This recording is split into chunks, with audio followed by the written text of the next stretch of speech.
আছে। Thank you so much ভাইয়া। এই যে শিকড় গজায় যাচ্ছে, সেটার এটাই তো একটা শিল্প, বিভিন্ন ধরনের মানে সবাই এক এক ধরনের এক এক ধরনের ইন্টারপ্রিটেশন করবে। শিল্পীদের কাছে আমরা গ্রেটফুল ডাকসু এবং হল সংসদ যে আমরা শুধুমাত্র ক্যানভাসের ব্যবস্থাটাই করতে পেরেছি। তারা যে আসলে রং এবং তাদের সময় সারা রাত ধরে তারা হচ্ছে প্রসেস করেছে।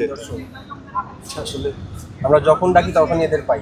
এবং ভাই অক্টোবরই নিয়ে আমাদের এই ধরনের আর্ট ওয়ার্ক নাই। আমরাও যখন খুঁজি সোশ্যাল মিডিয়াতে কোনো ওরকম পেন্টিংও নাই বা করাও নাই, এগুলোকে আমরা পোর্ট্রে করতে পারবো আমাদের যে। ঠিক আছে, থ্যাংক ইউ সো মাচ ভাইয়া।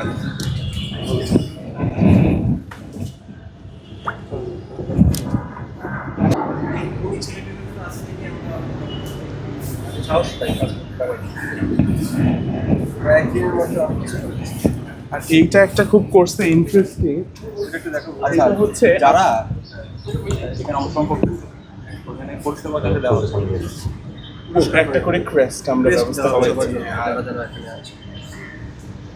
আর আমরা একটা আর্ট, এটা তো অক্টোবরের উপলক্ষে আমরা একটা চারুকলা রেস্টুরেন্ট সে দুজন একটা চিত্র প্রদর্শনী আর্ট ক্যাম্প এরকম টাইপের আমরা করতে চাই। এদের চিত্রগুলো যেগুলো আছে এগুলো আমাদের এই পছন্দ হয় বা এখানে আমরা একটা ব্যবস্থা করে দেবো। হ্যাঁ, আর আমাদের যারা সঙ্গীতে যারা আছে এদের জন্য একটা স্টুডিও আপনাদের আমাদের সেন্ট্রালি কথা হয়েছে, আমরা আবার বলবো যে স্টুডিওর জন্য করা হয়, তাহলে আমাদের ঢাকা ভার্সিটি যারা আছে শিল্পীরা এরাও উপকৃত হবে। শিল্পী যারা আবৃত্তি করে সকলে উপকৃত হবে। তো ভাই এইটা বেশ একটা ইন্টারেস্টিং আর্ট ওয়ার্ক হচ্ছে অক্টোবর। কিন্তু আমার এটা নিয়ে আমি লেখার সময় দেখছিলাম আমাদের প্রকাশনাতে এরশাদ পতনের কিন্তু একটা বড় সূচনা করে দিছিল।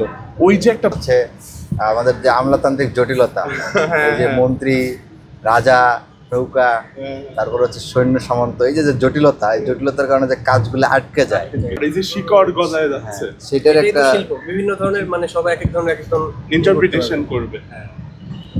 অক্টোবর ট্রাজেডি থেকে আমাদের শিক্ষাটা যদি আমরা দিতে না পারি তাহলে হচ্ছে অনেক বড় ট্রাজেডি আমাদের সামনে পড়বে।